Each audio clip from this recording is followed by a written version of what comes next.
अच्छा, हम लोग बड़े मोहब्बत से रहते थे। तो then I went to London. मैंने अपनी वहाँ पे as a cosmetologist, hairdresser, makeup artist वो की। मैं तो अपने बड़े होने का पूरा फ़ायदा उठाती थी। और वो बेचारे ने अम्बाजी ऐसा नहीं है, बिल्कुल ऐसा ही है। चुप, अगर कोई बंदूक रख दे और कहे कि अंडा बनाओ तो मैं उबाल सकती हूँ। तारिक अजीज साहब का शो होता था, तो उसमें जो गेस्ट होते थे वो हमारे पास से मेकअप करा के जाते थे। अच्छा। नैयर सुल्ताना साहिबा का मेकअप था या सबिया खानम का। तारिक अजीज साहब के शो के गेस्ट थे, तो मुझे भी उन्होंने एक दिन गेस्ट बुला लिया। मैंने भी कोई साड़ी पहन के, कोई बाल शाल है ना टिका के मैं पहुंच गई वहाँ पे।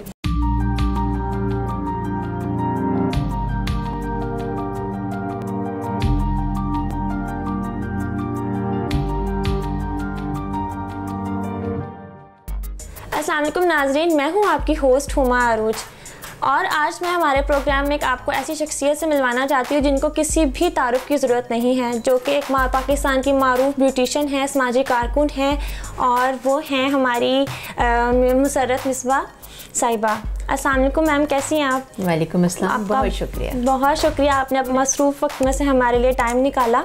और आज हम आपकी जो ज़ाती ज़िंदगी है उस पर थोड़ी सी रोशनी डालना चाहते हैं। जैसा कि हम जानना चाहते हैं कि आपका बचपन कैसा था? बचपन तो बहुत अच्छा था, है ना। मैं अपने घर में सबसे बड़ी, माशाल्लाह, और मेरी 5 बहनें हैं और 2 भाई हैं, तो it's a big family, number 1। Number 2, हम लोग का जॉइंट फैमिली सिस्टम था। सो जहाँ हम अपने वालिदैन के साथ थे वहाँ पर हमारी नाना अब्बा, नानी अम्मा, दादी भी रहती थी, कज़न्स भी, क्योंकि कराची में होते थे तो जो दूसरे शहरों के थे खाला के बच्चे वगैरह वो भी सब आ जाते थे। सो एक बहुत ही भरपूर और भरा पूरा घर था जिसमें औरतें ज़्यादा थी। मतलब कि बड़ी वो फीमेल ओरिएंटेड फैमिली थी। ऐसी वैसी, डैडी बेचारे। हाँ। अच्छा, तो मैम ये बताएं कि आपके बचपन में, मतलब आपके बहन भाइयों ने तो आपको बहुत ज़्यादा साथ दिया होगा, आप पर काफ़ी अच्छा बचपन गुजरा, लेकिन कोई ऐसी शरारत जो आपको कभी भूली ना हो? अच्छा, हम लोग बड़े मोहब्बत से रहते थे और अनफॉर्चुनेटली ऐसा कुछ होता नहीं था, बल्कि हमारे घर में जब मेहमान आते थे तो वो कहते थे मेरे वालिद से कि मिसबा साहब आपके काफ़ी बड़े, मतलब बहुत सारे बच्चे हैं, तो वो सब कहाँ हैं, आवाज़ क्यों नहीं आ रही? तो हम लोग बड़े प्यार मोहब्बत से रहते थे। हमारे घर में क्योंकि बड़ी थी तो मेरे बहन भाई जो थे वो they would look up to me. लेकिन जो मेरी 4थे नंबर की बहन थी तानी, जिसका नाम तलत है लेकिन तानी शैतानी कहते थे उसको, वो सारा वक्त शैतानियाँ करती रहती थी और जिसकी वजह से हमें भी अक्सर डांट पड़ जाती थी। लेकिन स्कूल जाना, हम सब, एक वक्त था जब सब स्कूल जाते थे तो यू कैन वेल इमेजिन कि हम 6 बहनें और 2 भाई, हम लोग एक गाड़ी में घुसे हुए और हम लोग जा रहे होते थे। मेरे भाई दूसरे स्कूल में जाते थे और हम लोग कैंट पब्लिक स्कूल में जाते थे। सो बड़ा मज़ा आता था, मतलब कि वापस आते हुए हम डैडी के ऑफिस में रुकते थे।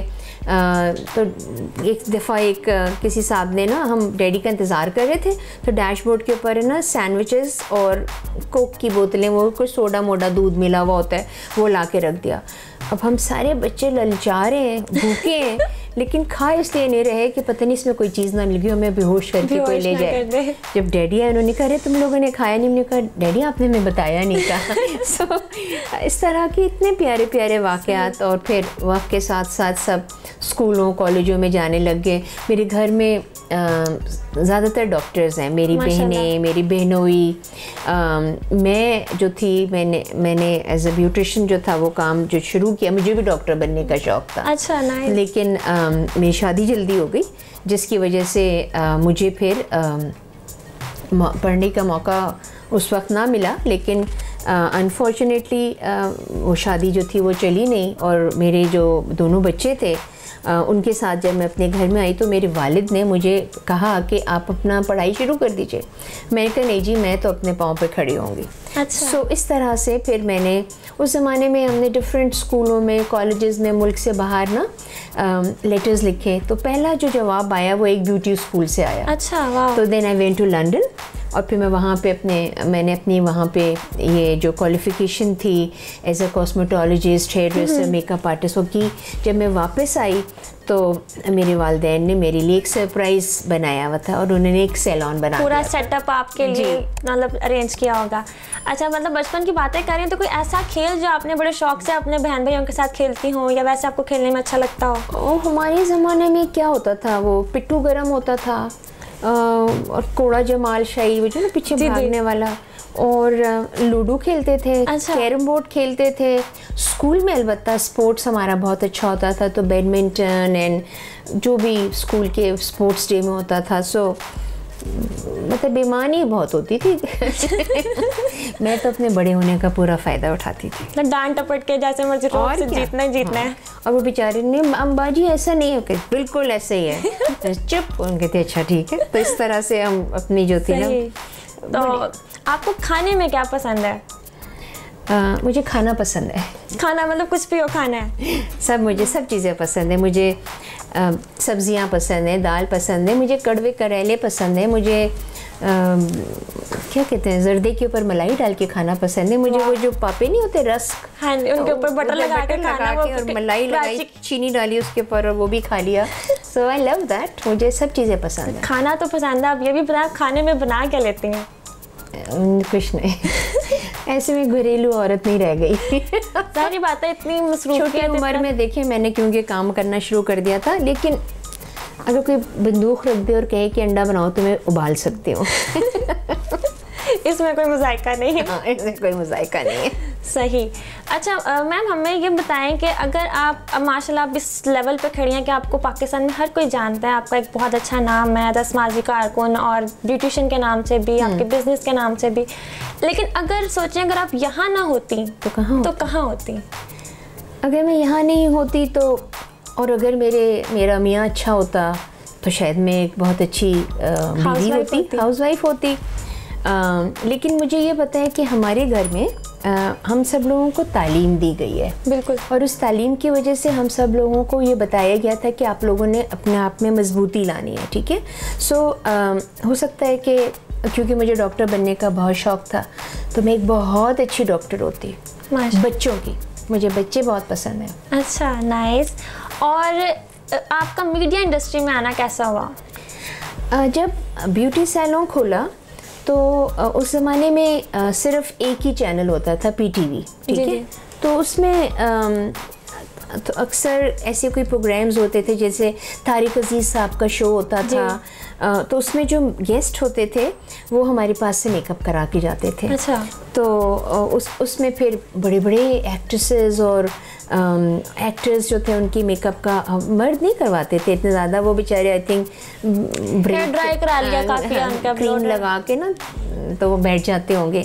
लेकिन ख़वातीन बहरहाल आती थी। मुझे याद है कि नैयर सुल्ताना साहिबा का मेकअप था या सबिया खानम का, और फिर उस ज़माने में गिनती के 2-4 मैगज़ीन्स होते थे, कलर्ड मैगज़ीन्स, तो उसके जो टाइटल कवर्स होते थे हमने ये एक दाग बैल डाली कि आप इनका मेकअप हमसे करवाइए, तो वो हम उनको मेकअप करके देते थे, वो हमारा नाम लिख देते थे।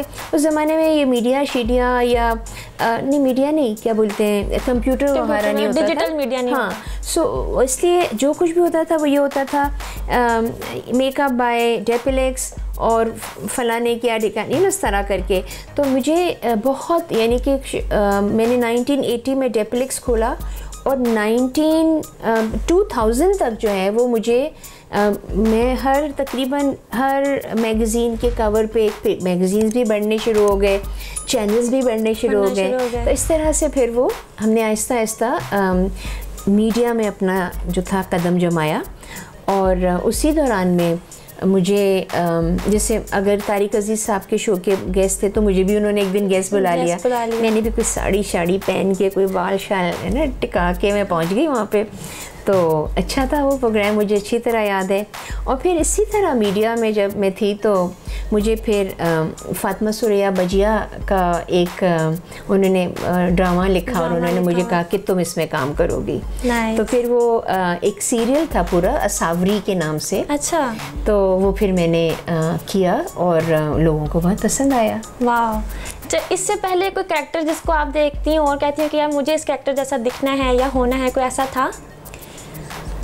मेरे ख़्याल में ज़िंदगी इतनी मसरूफ़ थी और उस वक़्त मेरे जो प्रायोरिटीज़ थी ना, वो कोई कैरेक्टर नहीं था। उस वक़्त मेरी प्रायोरिटीज़ मेरे बच्चे थे। तो मेरा फोकल पॉइंट जो थे वो मेरे बच्चे थे और उनके लिए बेहतरी करने के लिए उनका स्कूल, उनका होमवर्क कराना, उनको टाइम देना कि उनकी तरबियत अच्छी हो, क्योंकि खाली तालीम जो है वो बच्चों के लिए काफ़ी नहीं होती है, उनके लिए तरबियत भी काफ़ी होती है। और जब हम तरबियत की बात करते हैं तो ऐसे पेरेंट्स जो कि सिंगल पेरेंट होते हैं, चाहे वो मर्द हो चाहे वो ख़वातीन हो, उनको अपने बच्चों के ऊपर बहुत तवज्जो देनी पड़ती है। तो वो क्वालिटी टाइम जो था वो मेरे लिए बहुत इंपॉर्टेंट था अपने बच्चों के साथ। सही। और जब आपने डिप्लेक्स स्टार्ट किया और अपने बिजनेस को एक्सपैंड करना शुरू किया तो उस टाइम में आपकी क्या फीलिंग्स थी या किस उसके साथ एनर्जी के साथ आपने इसको बढ़ाया? देखो, सच बात है वो ये कि मुझे कभी भी अंदाज़ा नहीं था कि मुझे अल्लाह ताला जो है वो इतनी बरकतें देगा और मैं इस मुकाम पर भी पहुंचूंगी। लेकिन ये मुझे पता है कि मैंने पहले दिन से मेहनत बहुत की और मैंने उसमें कोई शॉर्टकट्स नहीं लिए। अगर मैं काम करती थी तो मुझे लगता था कि बेहतरीन काम हो, अगर मैं सफाई करती थी अपनी चीज़ों की तो बेहतरीन सफाई हो। माशाल्लाह, आपकी इतनी खूबसूरत पर्सनैलिटी, इतनी प्यारी आपकी स्माइल है। इस स्माइल का राज और इस पर्सनैलिटी को आपने कैसे मेंटेन किया, आज ये भी हमें बता दें। इसके लिए तो पैसे लगते हैं।